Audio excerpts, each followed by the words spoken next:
बिस्मिल्लाहिर्रहमानिर्रहीम। अस्सलाम वालेकुम स्टूडेंट्स। लास्ट हमारी जो मुलाकात हुई थी उसमें मैंने आप लोगों को ये तो बता दिया था कि हम अभी फिलहाल बेसिक खेलेंगे और बेसिक चीजों को लेके आगे बढ़ेंगे, बेसिक चीजों को लेके चलते रहेंगे।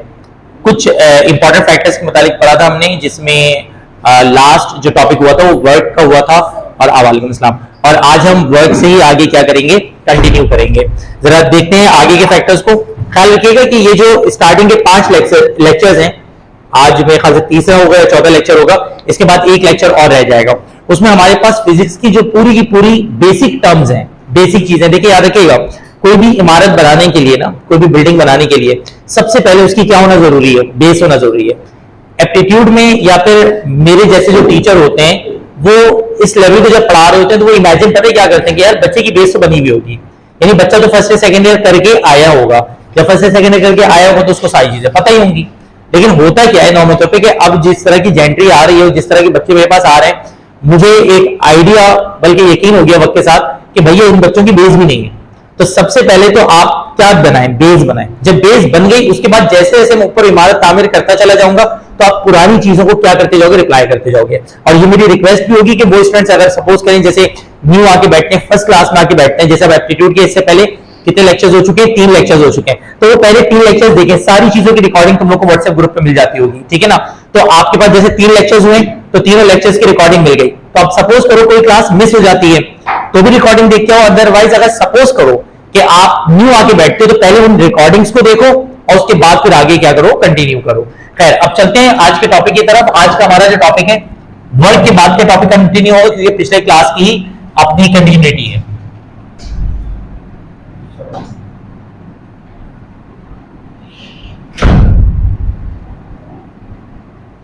टॉपिक है हमारा टॉर्क। अच्छा जी, अब हमारे पास सबसे पहली बात, सबसे पहला पॉइंट, टॉर्क याद रखिएगा क्या होता है। Timing effect of force. आप कहेंगे हाँ सर हमें बिल्कुल पता भी है, याद भी है। टाइमिंग इफेक्ट ऑफ फोर्स होता है, यानी अगर कोई बॉडी, किसी बॉडी पे फोर्स लगे तो वो फोर्स कहलाती है, और अगर वो फोर्स लगने के नतीजे में बॉडी रोटेट करे तो वो क्या कहलाता है, फिर टॉर्क कहलाता है, टाइमिंग इफेक्ट ऑफ फोर्स कहलाता है। दूसरे नंबर पे मैं यकीनन फॉर्मूला बता रहा हूँ, चेक करो, यही थीम थी। सबसे पहले मैं होता क्या है, formula. Torque is equal to होता है नॉर्मल पे, अब इसके 2 फॉर्मूलाज हैं, ध्यान रखिएगा। या तो एफ डी ले लें आप, या फिर टॉर्क जो है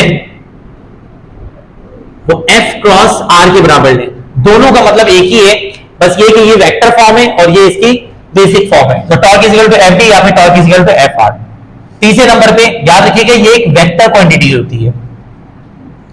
फोर्थ पॉइंट, जो आपके पास इसकी यूनिट है वो बनती है न्यूटन। एफ की यूनिट न्यूटन और डी की यूनिट जो होगी मीटर। तो आपके पास जो टॉर्क की यूनिट बन गई वो बन गई न्यूटन इंटू मीटर, ठीक है जी। तो ये हमारे पास टॉर्क की बेसिक क्लियर हो गई होगी। टॉर्क के बाद हमारे पास एक और टॉपिक आता है, वो आता है काइनेटिक एनर्जी। अच्छा जी, मैं 2 चीजों को एक साथ एक्सप्लेन करूंगा बारी बारी, और दोनों चीजें क्योंकि इंपॉर्टेंट हैं इस वजह से इसके अंदर आपको थोड़ा सा फोकस करना होगा। तवज्जो रखिएगा मुझ पे, लिखना बंद कर दें अभी फिलहाल। काइनेटिक एनर्जी, याद रखिएगा काइनेटिक एनर्जी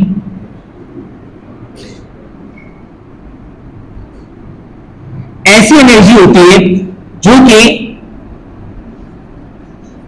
मोशन की वजह से है। आप कहेंगे बिल्कुल सर पता है। अब पोटेंशियल एनर्जी क्या है, याद रखिएगा पोटेंशियल एनर्जी एक ऐसी एनर्जी होती है जो, याद रखिएगा, हाइट की नहीं बल्कि पोजीशन की वजह से आए। इसी के अंदर पोटेंशियल एनर्जी की एक टाइप होती है ग्रेविटेशनल पोटेंशियल एनर्जी। वो किसकी वजह से आती है, हाइट की वजह से आती है। लेकिन पोटेंशियल एनर्जी बेसिक है, वो पोजीशन की वजह से आती है, ठीक है जी। एनर्जी जो मोशन की वजह से है उसको काइनेटिक एनर्जी कहते हैं। दूसरे नंबर पे काइनेटिक एनर्जी का जो फॉर्मूला होता है वो होता है हाफ एम वी स्क्वायर। अच्छा, पोटेंशियल एनर्जी में जो ग्रेविटेशनल पोटेंशियल एनर्जी है उसका फॉर्मूला होता है एम जी एच, और अगर इलास्टिक पोटेंशियल एनर्जी है क्योंकि पोटेंशियल एनर्जी दो तरह की होती है, एक होती है ग्रेविटेशनल पोटेंशियल एनर्जी जो कि आपके पास हाइट पे डिपेंड करती है, और एक और पोटेंशियल एनर्जी होती है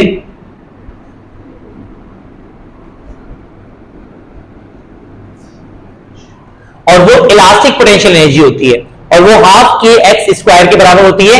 ये जब मैं ऑस्किलेशन वाला टॉपिक यानी वेव्स वाला टॉपिक पढ़ा रहा हूं तो उसको डिटेल में सही से समझाऊंगा, फिलहाल इसको यहीं पर रखो, ये बेसिक बेसिक चल रही है चीजें। तीसरे नंबर पे इसकी यूनिट भी क्या होगी, जूल, बिल्कुल सही है, और इसकी यूनिट भी क्या होगी, जूल। ये आपके पास तीसरा पॉइंट एक साथ हो गया। अब याद रखिएगा हमारे पास एक इसके अंदर एमसीक्यूज है जो मोस्ट फेवरेट एमसीक्यूज है एग्जामिनर का, उसको पता है टीचर, बच्चे ने काइनेटिक एनर्जी भी पढ़ी हुई है और पोटेंशियल एनर्जी भी पढ़ी हुई है, तो अब इसके अंदर एक ट्रिक है, उस ट्रिक को ध्यान में रखिएगा, क्योंकि अभी मैं जैसे अपना लेक्चर कंप्लीट करूंगा ना, 5th लेक्चर, उसके बाद एक मैं शीट दूंगा, उसके अंदर अराउंड 100 के करीब एमसीक्यूज हैं। वो 100 के करीब एमसीक्यूज पास पेपर से भी हैं, जो यूनिवर्सिटीज वगैरह में टेस्ट आए, और बेसिक जो कॉन्सेप्ट्स के तहत एमसीक्यूज होते हैं वो भी हैं, और उसके अंदर इस तरह के 2-3 एमसीक्यूज होंगे। ये आपके पास जूल और ये भी आपके पास जूल। अब यहां पे एक कॉमन पॉइंट है, मैं अगर बिल्कुल काइनेटिक एनर्जी को और पोटेंशियल एनर्जी को कंपेयर करूं, क्योंकि कई दफा ऐसा होता है कि काइनेटिक एनर्जी का दो 3 फैक्टर होते हैं कि अगर सपोज करो कोई बॉडी ऊपर से नीचे गिर रही है तो उसकी काइनेटिक एनर्जी बढ़ेगी, पोटेंशियल एनर्जी घटेगी। कोई चीज नीचे से ऊपर जा रही है तो उसकी पोटेंशियल एनर्जी बढ़ेगी, काइनेटिक एनर्जी घटेगी। और याद रखिएगा एक का लॉस दूसरे का गेन, एक का गेन दूसरे का लॉस, ये दोनों एक दूसरे का अदला बदली चलते हैं। अब प्रॉब्लम क्या है, काइनेटिक एनर्जी पोटेंशियल एनर्जी को अगर मैं कंपेयर करूं तो बन जाएगा half mv square is equal to mg h। m से m क्या हो गया, कैंसिल, तो v इज इक्वल टू हो गया, v इज इक्वल टू हो गया 2gh रूट में। अब मैं अगर बिलफर्ज ना आपको m दे दूं, हाइट दे दूं और बोलूं पोटेंशियल एनर्जी निकालने, तो आप तो निकाल लोगे 5 मिनट में। मैं आपको दे दूं m और वेलोसिटी और मैं बोलूं काइनेटिक एनर्जी निकालो, तो भी आप निकाल लोगे 5 मिनट में। लेकिन मैंने लास्ट क्लास में जुमला कहा था कि वो आपको पास करने के लिए पेपर नहीं बनाते, वो आपको फेल करने के लिए पेपर बनाते हैं। यानी वो जहन में ये रखते हैं कि बच्चे को क्या पता नहीं होगा, उनको कोर्स के अंदर भी रहना है, कोर्स से आउट कोई चीज नहीं दे सकते, वो कोर्स के अंदर ही रहना है, लेकिन कोर्स के अंदर से उन्होंने ऐसा घुमा फिरा के करना है क्वेश्चन कि आप उसका जवाब ना दे पाए। अब वो करते क्या है, ज्यादातर ये क्वेश्चन आता है, सपोज कर ली इस फॉर्मूले को, ये फॉर्मूला मैंने भी ड्राइव करा है, इसमें v है और h है, g की तो कोई औकात ही नहीं है ना। आप कहेंगे क्यों औकात नहीं है, देखो ना g तो 9.8 है, g तो 9.8 है, तो भाई अगर g 9.8 है तो इसका मतलब ये होगा कि g दे या ना दे कोई फर्क नहीं पड़ता। एप्टीट्यूड में याद रखिएगा जब आपके पास यूनिवर्सिटी के जब दे रहे हो, वैसे सेकंड ईयर लेवल में 9.8 लीजिएगा, वहां पे हमेशा एमडीगेट वाले स्पेशलिस्ट को 10 लीजिएगा, जी की वैल्यू हमेशा 10 लीजिएगा। उसका रीजन ये कि आपको कैलकुलेटर अलाउ नहीं होता, तो 9.8 से मल्टीप्लाई करने में आपको क्या होती है, तकलीफ होती है। 10 से मल्टीप्लाई करना क्या होता है, आसान होता है, 0 बढ़ा दो, ठीक है। तो हमेशा जी की वैल्यू क्या लीजिएगा, 10 लीजिएगा। अब आप कहेंगे इसको अगर बिलफर्ज एमसीक्यूज के ऑप्शन में उन्होंने आंसर जो दिया वो 9.8 के अकॉर्डिंग दिया फिर तो बेटा कोई फर्क नहीं पड़ेगा। सपोज करो उन्होंने ऑप्शन दिया है 256, तो आप अगर 10 लोगे तो जो 256 के आंसर करीब आ रहा होगा, यानी जो 10 लोगे तो क्या डिफरेंस आएगा, थोड़ा सा डिफरेंस आ जाएगा, लेकिन आंसर आपका 256 के अराउंड अराउंड आ जाएगा। जब अराउंड अराउंड आएगा तो ऑप्शन को देख के आप क्या कर लोगे, क्लिक कर लोगे। ये सारी मेरी बातें उस वक्त ज्यादा बेहतर उस वक्त समझ में आएंगी जब एमसीक्यूज आप करोगे। खैर अभी मैंने जो एक इंपॉर्टेंट तरीन फॉर्मूला दिया है वो ये दिया है कि ये वाला फॉर्मूला उस वक्त आप यूज करोगे जब सिर्फ और सिर्फ एक चीज दी हुई है, क्या, हाइट, और क्या निकालना है, वेलोसिटी, या फिर सिर्फ और सिर्फ एक चीज दी हुई है और क्या निकालनी है, हाइट। सिर्फ वेलोसिटी दे दी, हाइट निकालने बोला, या सिर्फ हाइट दे दी और वेलोसिटी निकालने बोला, तो ये वाला फॉर्मूला यूज होता है और फौरन इसमें से क्या निकल जाता है, आंसर निकल जाता है। बहुत ज्यादा पसंदीदा एमसीक्यूज है। अच्छा, एक और एमसीक्यूज के हवाले से यहां पे गंदगी, और वो भी हाथ के हाथ में, ये कंबाइंड पॉइंट्स है जिनको मैं क्लियर कर रहा हूं जी। ये फॉर्मूला न्यूमेरिकल आएगा मिसाल के, तो वो कहेंगे अ body is moving with velocity, मिसाल ले लो 2 मीटर पर सेकंड, और या फिर a body is falling downward with height of 5 metre, इस तरह से फाइंड इट्स वेलोसिटी। अब उन्होंने सिर्फ हाइट दिया और क्या निकालने बोली, वेलोसिटी, या फिर उन्होंने बोला कि एक बॉडी है उसको थ्रो किया इतनी वेलोसिटी से, फाइंड इट्स हाइट, तो सिर्फ वेलोसिटी दे दी, वेलोसिटी का मतलब क्या, मीटर पर सेकंड दे दिया, हाइट निकालने बोला, सिर्फ मीटर दे दिया, मीटर पर सेकंड निकालने बोले, यानी कि वेलोसिटी निकालने बोली।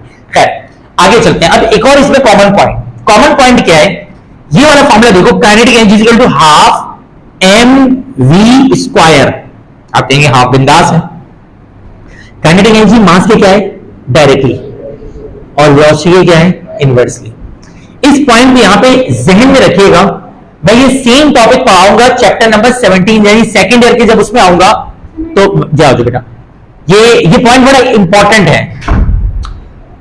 बच्चे को देखने के बाद मुझे देखो, मैं ज्यादा इंपॉर्टेंट, ठीक है। इधर देखो, अब मसला ये है, यही वाला फॉर्मूला अभी मैं पढ़ा रहा हूं, इसके कॉन्सेप्ट दूंगा भी आप लोगों को, ऐसा है वैसा है वैसा है ऐसा है।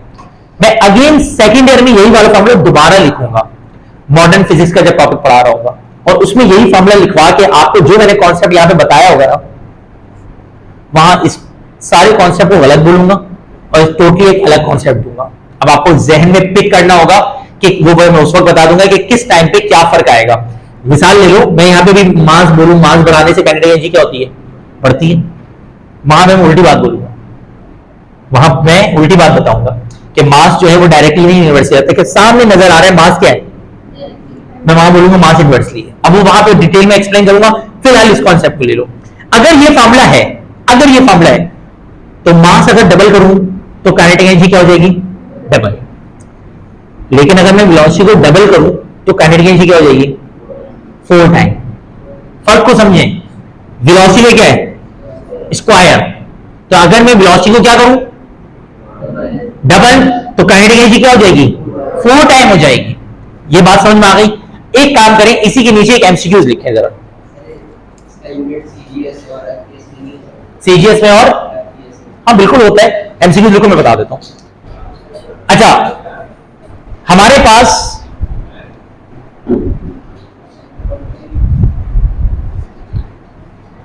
देखिए अ बॉडी क्या, अच्छा ये लिखा नहीं आप लोगों ने, पहले ये लिख लो फिर बताओ मुझे, फिर मैं एक एमसीक्यूज लिखवाता हूं जो इन दोनों का कंबाइन एमसीक्यूज है।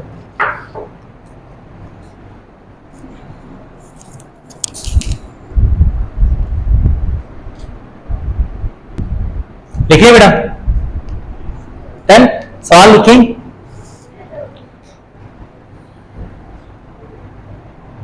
If a body of, question लिख रहे हैं, ये मिटाऊंगा नहीं मैं, अगर नहीं लिखा तो मैं जो लिखवा रहा हूं वो लिखें पहले। If a body of mass, if a body of mass, inverted commas में small m, if a body of mass small m increases by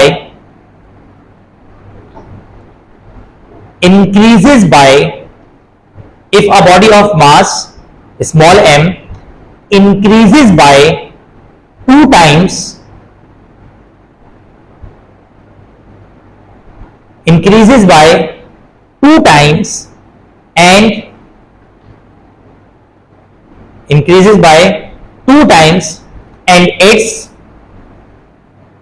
and its velocity becomes half, and its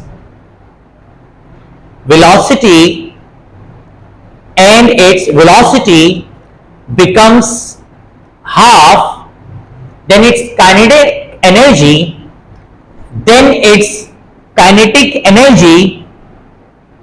will become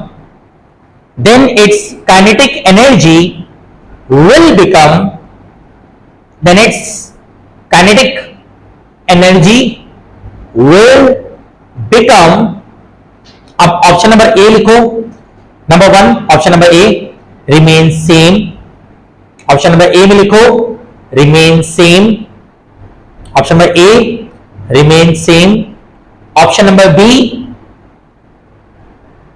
becomes double,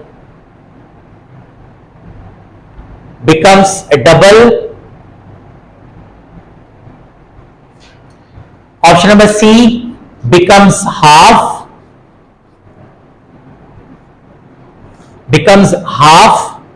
and option number 4 यानी last option D becomes 4 times. Becomes 4 times. Easy होके relax होके answer code करने की कोशिश करो। क्या ये सवाल पढ़ो, इनमें से कोई एक आंसर है, गलत भी हो सकता है और सही भी हो सकता है। जो अल्लाह ताला ने अकल दी है उसको यूटिलाइज करो और जवाब दो।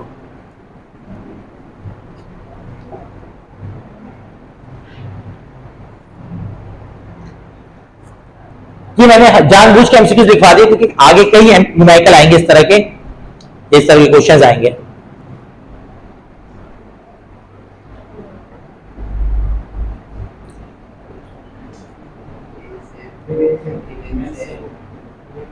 Remain same, remain same. अब तो क्योंकि कॉन्फिडेंट आवाज आ गई तो अब रिमेन सेम पे चलेगा सिलसिला। Becomes double. कायनात कह रही, अपना मुस्कान कह, महक कह रही है कि बिकम्स डबल। ये भाई कह रहे हैं बिकम्स हाफ। सब अपनी अपनी दुनिया बसा रहे हैं, सबके अपने अपने मामला हैं। Remain same, remain same. Saqib तुम भी रिमेन सेम हो ना? तुम लोग भी कुछ बोलो भाई। कुछ बोलना नहीं चाहते, कुछ तो बोलो। हाँ तुम बोलो बेटा, घबराओ नहीं, डरने की जरूरत नहीं है, गलत बोल दो। सवाल क्या है? Mass becomes double, remain same. Remain same क्योंकि सबने बोला है और एक आपने अलग बोला है। आपने बिकम्स हाफ बोला है और बिकम्स डबल बोला है आपने। Becomes double. अब मैं साकिब भाई पेपर आउट हो चुका है, ठीक है? इसका आंसर मैं बताऊं क्या आएगा? Becomes half. इसका आंसर क्या आएगा? बिकम्स। अब ये ना फैक्टर को समझना सीख लो। मैंने लास्ट क्लास में समझाया था, मेरी बात को जरा समझिएगा। ये टॉपिक लास्ट क्लास से कनेक्टेड था। मैंने लास्ट क्लास में समझाया था कि a इज इक्वल टू अगर b हो, b डबल तो a डबल, लेकिन अगर a 1/b हो तो b डबल तो a हाफ, b हाफ तो a डबल, है ना? ऐसे फॉर्मूलाज को पता है था मैंने। अब फॉर्मूला क्या है? Kinetic energy is equal to half mv square. ये है formula. Kinetic energy is equal to half mv square. अब ये फॉर्मूले को रीड करना समझो। उन्होंने क्या कहा? उन्होंने कहा मास बिकम्स डबल। तो जो कहे ना वो लिख दिया करो अपनी इमेजिनेशन में। वो कह रहे हैं मास बिकम्स डबल, डबल। बाकी फॉर्मूले को छोड़ दो, बल्कि मैं मार्कर के इंक अलग यूज कर लेता हूं। हाफ mv स्क्वायर अपनी जगह लिखा हुआ है। ये फॉर्मूले को सॉल्व करने ट्रिक है। हाफ mv स्क्वायर है, स्क्वायर ही लगे रहने दो। फॉर्मूला क्या है? बोल क्या रहे? मास क्या है? डबल। डबल, डबल के मतलब 2। अब ये ब्लू इनको सिर्फ देखना, ब्लू मार्कर को। और वेलोसिटी बिकम्स क्या है? हाँ चंदा हाफ बोल रहे हैं तो हाफ का मतलब यहां पे 1/2 नहीं आएगा, बल्कि 1/, क्या आएगा? क्योंकि v के स्क्वायर है ना, तो जब v के स्क्वायर करेंगे तो v की वैल्यू को उन्होंने हाफ किया, तो 1/2 का भी क्या होगा? स्क्वायर। तो 1/2 का स्क्वायर क्या हो जाएगा? 1/2 1 जा 2, 2 2 जा। b में देख लो क्या बचा? 1/, ये 2 कैंसिल हो गया, बचा क्या? 1/, इसका मतलब आंसर जो आएगा वो क्या आएगा? बाकी सारी चीजें सेम रहेगी, ब्लैक। इसका आंसर क्या आएगा? 1/2 आएगा। ये जैसे जैसे आगे बढ़ता रहूंगा इसको मजीद भी एक्सप्लेन करने की कोशिश करूंगा। मेरे ख्याल से हाफ का समझ में आ गया होगा। जी साकिब।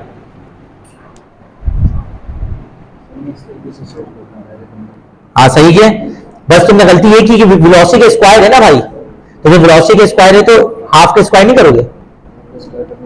हाफ का स्क्वायर करोगे तो क्या होगा? 1/4। ये 2 तो ये हाफ तो कंसीडर ही होगा, ये तो हाफ फॉर्मूले का है, हाफ mv स्क्वायर।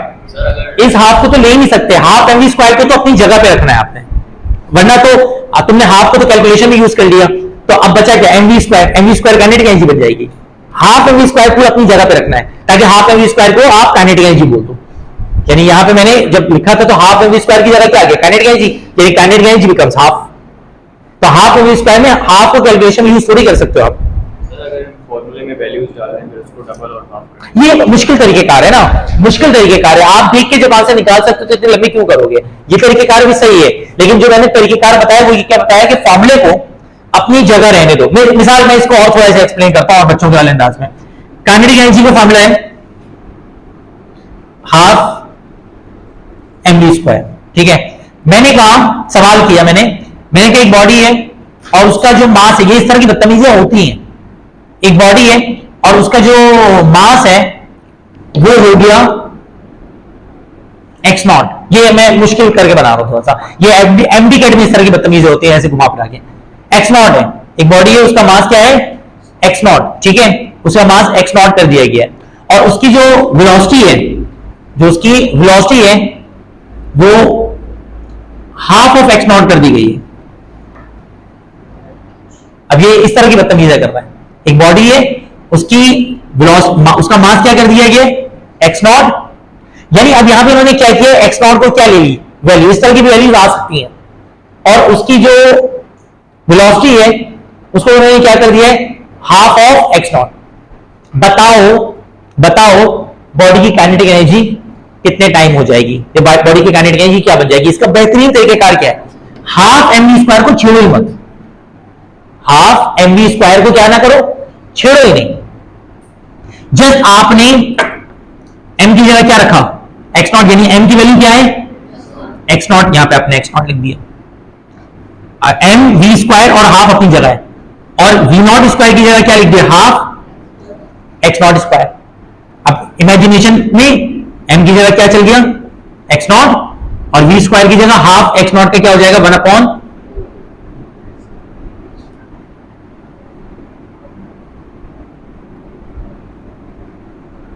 ध्यान से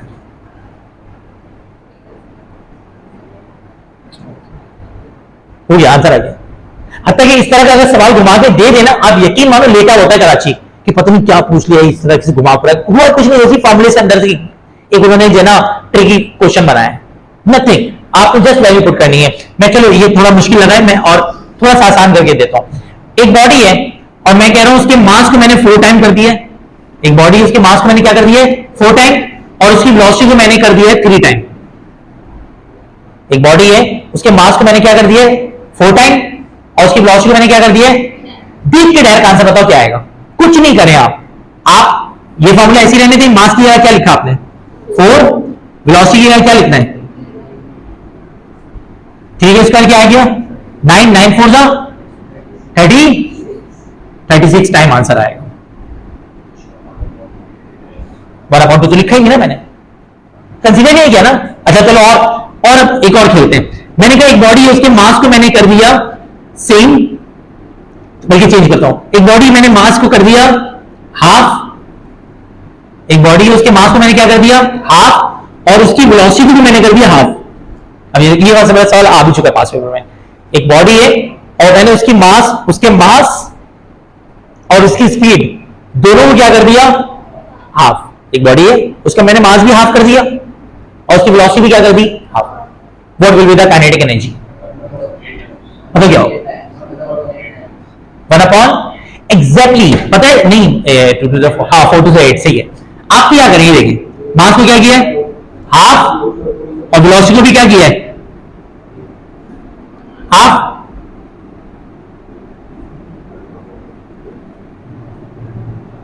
वन अपॉन 8 टाइम आंसर आएगा। यही होता है नॉर्मल। तो आपने शायद अपने फर्स्ट ईयर सेकंड ईयर वगैरह में इस तरह के एमसीक्यूज देखे भी हो, इस तरह के क्वेश्चंस होते हैं।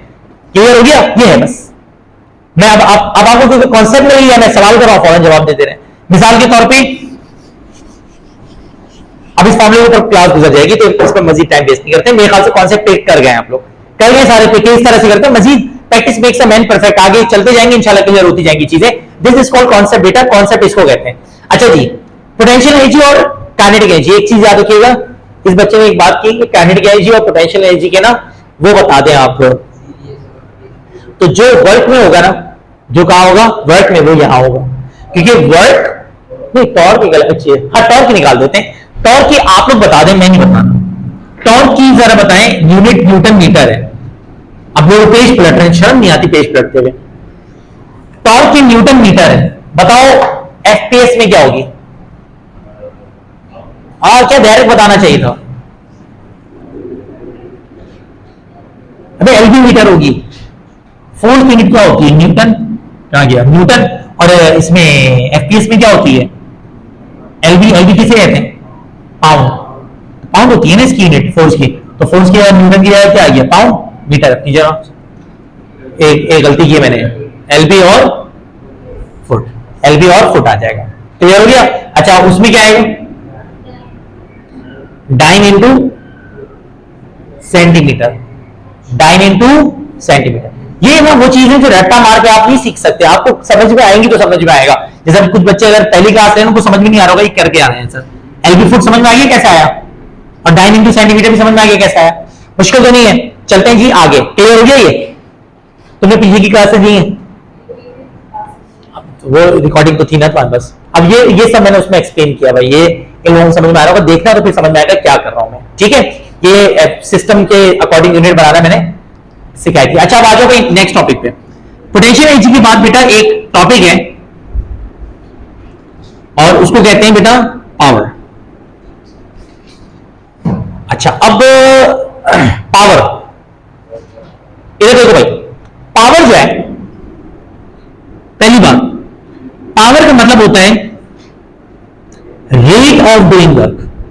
अच्छा रेट ऑफ डूइंग वर्क का मतलब क्या होता है, काम करने की रफ्तार। रेट ऑफ डूइंग वर्क का मतलब होता है काम करने की क्या रफ्तार, कितनी तेजी में काम किया जा रहा है।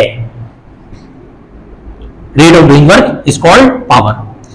पावर का फॉर्मूला क्या बनता है, W अपॉन टी। अभी तो देखते रहना, पावर का फॉर्मूला W अपॉन टी बनता है। W की जगह FD अगर पुट कर दें तो एक और फॉर्मूला भी इसके अंदर से ड्राइव होता है, power is equal to F dot V।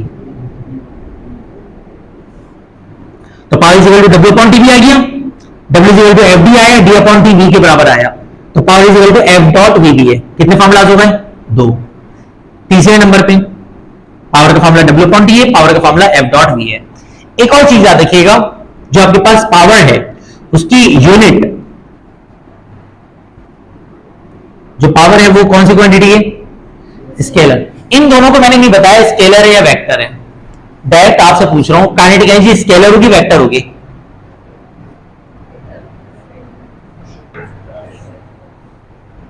तो ये मैं आपको बताऊं, यहीं से कॉन्सेप्ट बनेगा भाई आप लोगों का। काइनेटिक एनर्जी और पोटेंशियल एनर्जी को मैंने इस लायक ही नहीं समझा कि मैं बताऊं कि स्केलर है या वेक्टर है। अब आप सोच रहे हैं क्या है, मैं आपको बताऊं क्या है, सुनो। एक वर्ड बोल रहा हूं, 10-15 कॉन्सेप्ट एक साथ समेट जाएंगे। भाई एनर्जी क्या होती है, स्केलर। वर्क भी क्या होता है, एनर्जी और वर्क एक ही चीज है, एनर्जी और वर्क एक ही चीज है। तो वर्क स्केलर है, एनर्जी स्केलर है, तो उसके जितने भी डेरिवेटिव होंगे, उसके जितने भी टाइप्स होंगे, जितनी भी फॉर्म्स होंगी, सब क्या होंगी। तो काइनेटिक एनर्जी भी क्या होगा, वो पोटेंशियल एनर्जी भी क्या होगा, gravitation potential energy, absolute potential. आप कुछ भी पूछते रहे, आपने देखा एनर्जी तो कौन होगा, वो स्केलर होगा, बात खत्म होगी। ठीक है जी। अच्छा ये पावर क्या है, स्केलर है। अब मेरा बेटा इसके अंदर जरा एक, ये लास्ट लेक्चर से कनेक्टेड है, मैं आपको बता रहा हूं, इसकी यूनिट होती है वॉट, सिस्टम इंटरनेशनल में। इधर देखते रहा ना, पहले मेरे साथ जरा बढ़ाओ इसको। वॉट इक्विवेलेंट किसके होगा, जूल पर सेकंड। ये बहुत अच्छी बात की आपने, वॉट जो है बराबर किसके होगा, जूल पर सेकंड। मुनासिब है? बताओ FPS में इसकी यूनिट क्या होगी। सिस्टम इंटरनेशनल मैंने बता दी वॉट। आप कहेंगे सर आप सब कोई डैश इंसान है, जो पता होती है वो आप बता देते हैं, जो नहीं पता होती वो आप पूछते हैं। पावर की यूनिट क्या है, वॉट। किसमें, सिस्टम इंटरनेशनल में। और वॉट इक्विवेलेंट होता है जूल पर सेकंड के। ये भी बात हो गई। FPS में क्या यूनिट होगी, क्या कह रही हो, LB और फुट होगी। बिल्कुल सही कह दिया बच्ची ने, LB फुट पर सेकंड। ये यूनिट होगी इसकी FPS में। पता है क्यों, जूल क्या होता है FD, F के मतलब LB और D की मतलब फुट। पिक कर रहे हैं, लास्ट क्लास से कनेक्टेड चीज है। तो LB फुट और डिवाइड में क्या आ जाएगा, सेकंड। अच्छा आगे बढ़ते हैं, उसमें बताओ। क्या बात है जी, क्या बात है। डाइन सेंटीमीटर पर सेकंड, बिल्कुल सही बताया, लेकिन यहां पे एक मिस्टेक है। एग्जैक्टली डाइन सेंटीमीटर पर सेकंड भी सही है, लेकिन याद रखिएगा वहां पे पढ़ाया भी था कि डाइन इंटू सेंटीमीटर को क्या कहा जाता है,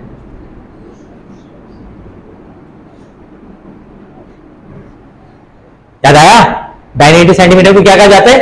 तो अर्ज पर सेकंड।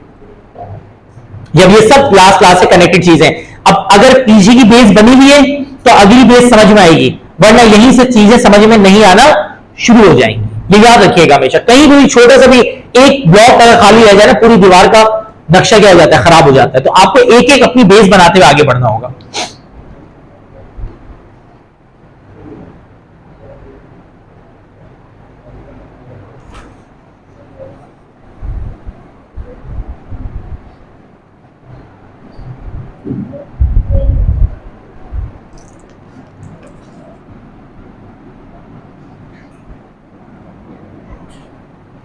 अच्छा जी, अब आ जाएं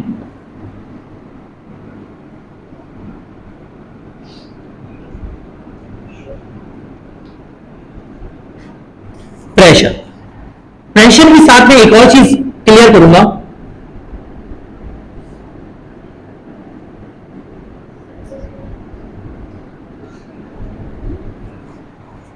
क्योंकि दोनों चीजें मिलती जुलती हैं और इन्हीं दो चीजों को वो घुमा के जो है बच्चे को गिराने की कोशिश करते हैं। तो दोनों चीजें एक साथ कंपेयर कर दे रहा हूं। यहां तक तो क्लियर हो गया मेरे ख्याल से। मेरे बेटा प्रेशर जी, प्रेशर क्या होता है? अबे प्रेशर क्या होता है? Force per unit area. आपके पास अगर बिलफर्स बात की जाए कितना फोर्स कितने एरिया पे लग रहा है, तो उसको क्या कहते हैं? आप प्रेशर कहते हैं। मान गए? Force per unit area is called pressure. दूसरी बात ये कि आपके पास जो प्रेशर है उसका फॉर्मूला क्या बनेगा? Force upon area. जो प्रेशर है उसका फॉर्मूला क्या बनेगा? Force upon area. अच्छा जी, एक चीज मैं अभी आपसे पूछता हूं और आप लोग ही जवाब दें। Force per unit area is called pressure. This is the relation between pressure and force या pressure and area. Surface tension क्या होता है? सरफेस टेंशन क्या होता है? चलो मैं एक चीज पहले बता दूं, प्रेशर का की जो यूनिट होगी वो क्या होगी भाई? पास्कल होगी, ठीक है ना? और पास्कल बराबर होगा न्यूटन पर मीटर स्क्वायर के, ठीक है? प्रेशर की यूनिट क्या होती है? पास्कल, और पास्कल बराबर किसके होता है? न्यूटन पर मीटर स्क्वायर के। सही जा रहा हूं? तो इसकी एफपीएस में क्या होगी?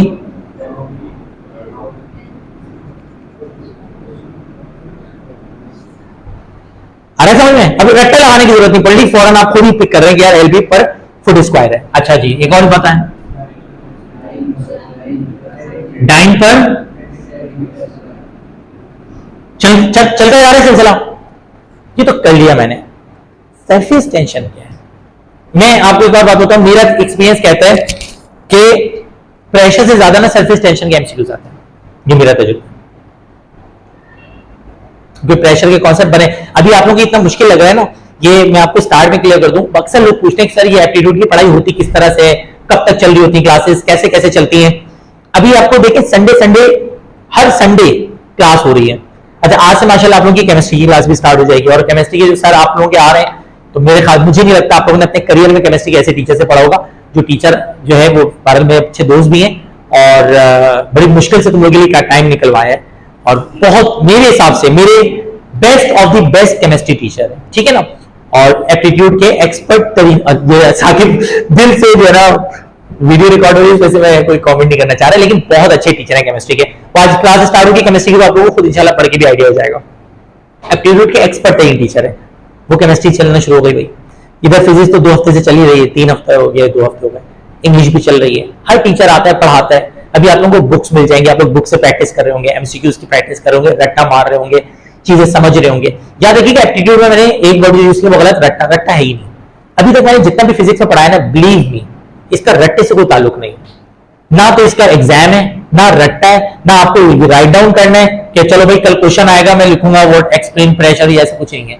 अंदर से पूछ लूंगा भाई, कुछ भी पूछ सकता हूं। तो आप कॉन्सेप्ट बनाते चले जा रहे हैं, लेकिन आपको ना पिछले 3 क्लासेस लेने के बाद एक आइडिया हुआ होगा कि यार बेस होती क्या है, कॉन्सेप्ट होता है क्या है। Write down the construction and working of Carnot engine का पूरा रट्टा मारने में और कार्नेट इंजन के एमसीक्यूज किस तरह से ट्रिकी अंदाज में आ सकते हैं, उसके कॉन्सेप्ट को समझने में फर्क है। आपने रट्टा फोर्स का मारा हुआ है, लेकिन जब फोर्स पाया तो उसमें 4 चीज ऐसी आपको सीखने को मिली जो आपने समझी नहीं थी कभी भी। तो ये कॉन्सेप्ट है। अच्छा, ये चलेगा कैसे? ये भी कौन सा महीना चल रहा है? नवंबर। ये नवंबर में क्लासेस चलती रहेंगी स्लो स्लो, ये स्लो मोशन है। जितने इजी होके पढ़ोगे ना उतना जल्दी दिमाग में डाइजेस्ट होंगी चीजें।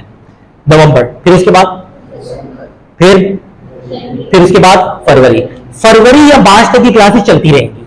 फरवरी या मार्च तक की क्लासेस क्या होती रहेंगी? चलती रहेंगी। मैं समझा इस वजह से दे रहा हूं कि तुम लोग को पूरा ना ग्राउंड पहले से क्लियर हो, सारी चीजें पहले से पता हो।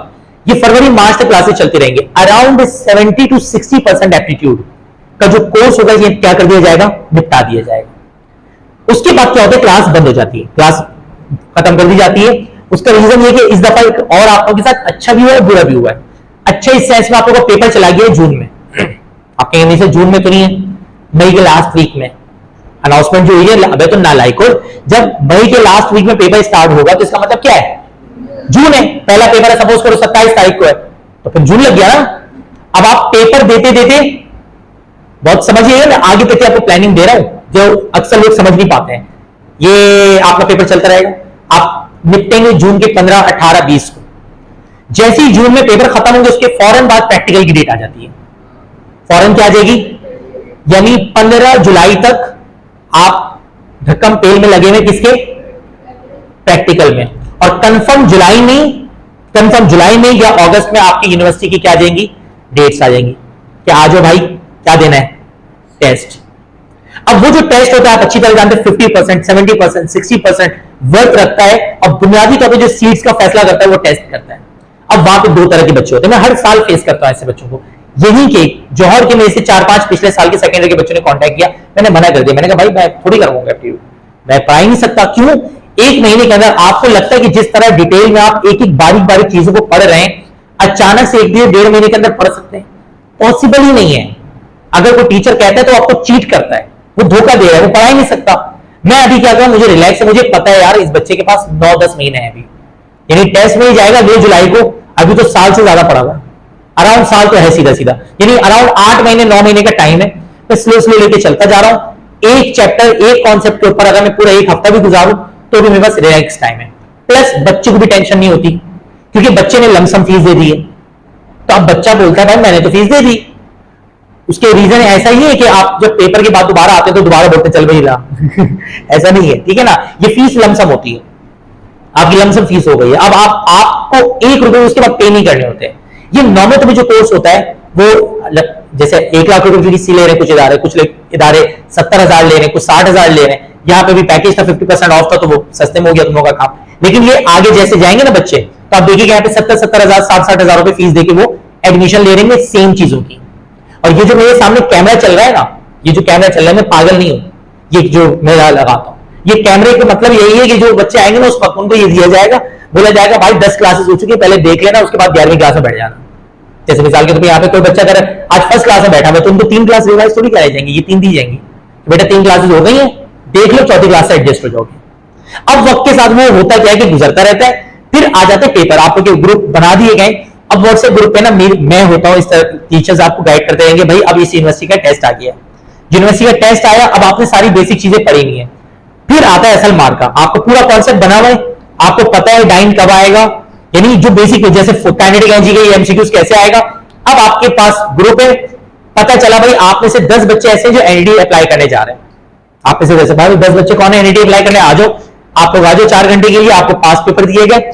चलो बेटा अब एनईडी पढ़ा हुआ तो तुमने सब है, अब क्या करो एनईडी का क्या सॉल्व करना शुरू करो टेस्ट। अब आप एनईडी के 2014 का पेपर मैं आप लोगों को कम से कम 25 ईयर दूंगा, एनईडी के 25 ईयर्स के पास पेपर दे दूंगा, आप आराम से बैठ के ना उसको क्या करते रहेंगे, सॉल्व करते रहेंगे। अब 25 ईयर के आप पास पेपर सॉल्व कर रहे हैं, गलतियां आएंगी आप लोगों की, जहां जहां गलतियां हैं आपको उसको सर्कल कर लिया। ये मैं आपको बता रहा हूं परफेक्ट तरीके का कि फिर एनईडी के 100 में से ना 80+ मार्क्स आपके आना कंफर्म होंगे। आपने अब निकाल लिया उसको, फिर आपने मैंने क्लास लगाई, संडे के दिन चारों टीचर आए, आपकी केमिस्ट्री तो पहले से मैच है टीचर से, आपको पता है दानिश कौन है कैसे पढ़ाता है, आपको पता है इत्तेसाम कौन है कैसा पढ़ाता है, आपको पता है काशिफ सर इंग्लिश के हैं, वो अच्छा पढ़ाते हैं, ऐसे पढ़ाते हैं, ये पढ़ाते हैं। आप आए, आपने सवाल किया, अपना मामला निपटा दिया, टाइम नहीं लगा, 3 दिन के अंदर आपकी एनईडी की तैयारी हो गई। वो 3 दिन के अंदर एनईडी की तैयारी नहीं हुई, असल में आप पीछे से अपनी बेस इतनी मजबूत रख के आए हैं कि आपको सिर्फ जहां जहां प्रॉब्लम थी उनको आपने क्लियर किया। आपके टेस्ट में आपको प्रॉब्लम थी, कुछ दिन के बाद होगा क्या कि ये मेडिकल वाले, आपको आपकी ब्रेकिंग न्यूज बताऊं, एमडीकेट पिछले साल की बात कर रहा हूं, अब होने जा रहा है। आज एमडीकेट वालों का क्या है, टेस्ट है, और उसकी मैंने मेरे जितने बच्चों को मैंने तैयारी कराई थी पिछले साल, यानी आज से 5 महीने पहले मैं उनकी तैयारी करा के जा चुका हूं, जहां जब मैं एमडीकेट पढ़ाता था। 5 महीने 4 महीने हो गए, मेरे ख्याल से जून में जुलाई में मेरे ख्याल से बैच मैंने कंप्लीट कर दिया था।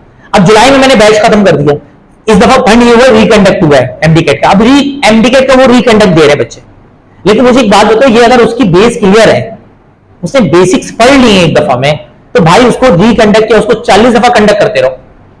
एक बच्चे को पता चल गया कि फोर्स यूनिट न्यूटन होती है और एफपीएस में फोर्स यूनिट पाउंड होती है, तो उसको रात में पूछो, दिन में पूछो, सुबह पूछो या शाम पूछो, उसने बोलना है फोर्स यूनिट पाउंड होती है एफपीएस में, तो रिकंडक्ट हो रहा है, कोई टेंशन नहीं। मैंने पूछा भी कि बेटा अगर तुम लोग, बोले नहीं है भाई, हम जा रहे हैं डायरेक्ट, अब जाएंगे रिकंडक्ट देंगे, और जिसके बेस बनी हुई होगी वो पास, जिसकी बेस नहीं बनी होगी अगेन फेल।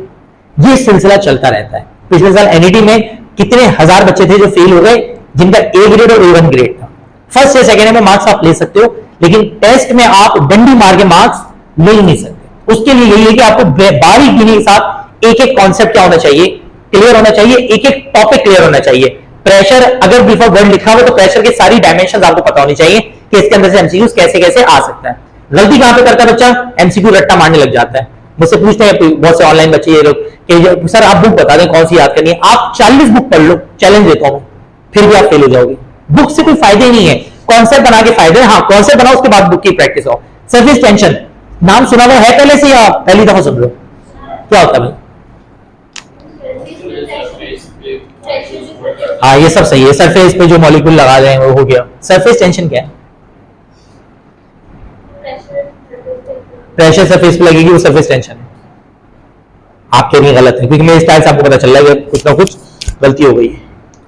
मैं बताता हूं, अभी देखो, एक नुक्ते का फर्क है इसे कुछ। Force per unit area is called pressure. Force पर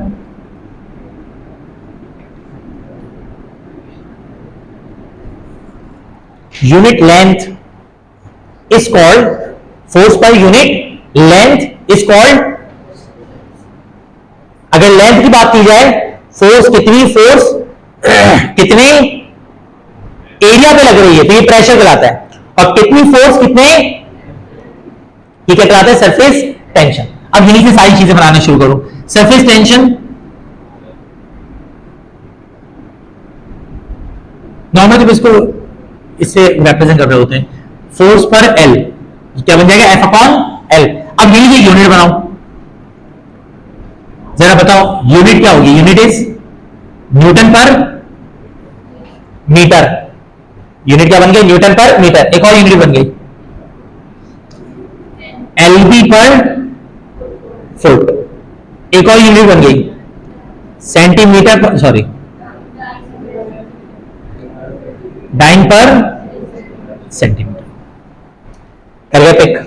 मुश्किल तो नहीं है। तो ये आपके पास किसका हो गया? सरफेस टेंशन का मामला हो गया।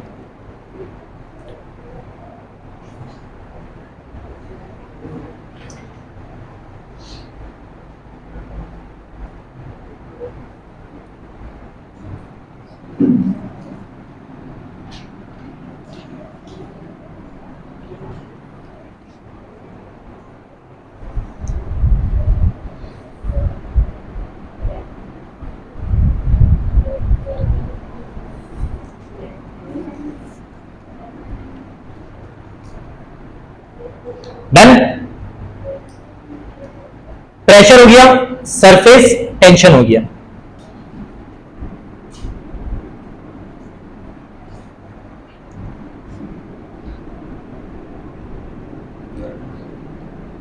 ये मेरे ख्याल से आप लोगों को पहले से सारी चीजें बताऊंगी। डेंसिटी याद रखिएगा, मास पर यूनिट वॉल्यूम। कितना मास कितने वॉल्यूम में लग रहा है, उसको क्या कहा जाता है, डेंसिटी कहा जाता है। और डेंसिटी जो है वो बराबर है मास अपॉन वॉल्यूम के। ये बार स्केलर होगी। अच्छा, वो चीजें मैंने यहीं से बंक मारना शुरू कर दी कि ये बढ़ाएंगे तो वो कम हो जाएगा, ये कम इंक्रीज, की वो फैक्टर अब समझ में आ गया होगा कि जैसे फॉर्मूला बन रहा है, मिसाल के तौर पे मैं बोलूं एरिया अगर बढ़ जाए तो प्रेशर क्या हो जाएगा, एरिया कम होगा। तो वो ये सारी चीजें आप लोगों को डायरेक्टली और इनवर्सली के ऊपर हर चीज में मुझे आपको पॉइंट आउट करने की जरूरत नहीं है। तो मास और वॉल्यूम हो गया। अच्छा, एक चीज, इसकी जो यूनिट होगी वो बताएंगे क्या होगी? मास यूनिट क्या होती है? केजी और मीटर क्यूब। अब केजी पर मीटर क्यूब,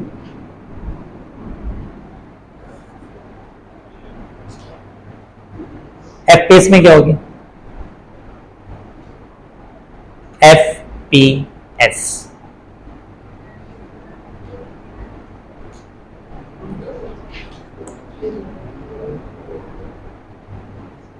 वो कह रही है नीचे तो एल क्यूब होगा, अपना फुट क्यूब,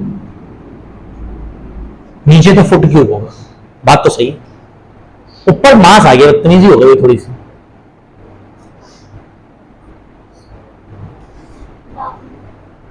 पाउंड तो भैया फोर्स की यूनिट है या फिर वेट की यूनिट है। पाउंड तो किसकी यूनिट है? फोर्स की यूनिट है या फिर किसकी यूनिट है? वेट की यूनिट है। 12 पीछे में पढ़ा चुका हूं पाउंड, अपना इसको मास को।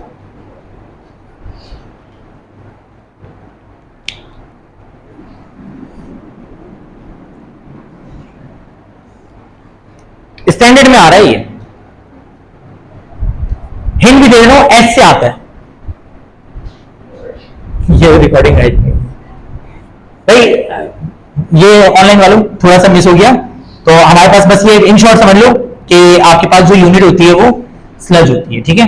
तो ये आपके पास स्लज पर फुट स्क्वायर हो गया, फुट क्यूब हो गया। वो बताओ भाई सीजीएस वाला, ये तो चलो मुश्किल था तो लोग नहीं कर पा रहे थे। ये नहीं कर पाना, घर पे जाना, ये स्कार्फ इसका चमाटे ही चमाटे चेहरे पे, अगर नहीं बता पाओ तो मास्क हटा के चमाटे मारना। सेल्फ पनिशमेंट कहते हैं इसको, है ला हौला वला कुव्वता इल्ला बिल्लाह। अबे चलो मास की जगह बता दो क्या है? सीजीएस। शुक्र कुछ तो है इस दुनिया में। अभी सीजीएस नाम से जाए, सेंटीमीटर ग्राम सेकंड, सीजीएस। तो मास की यूनिट क्या होगी? ग्राम। और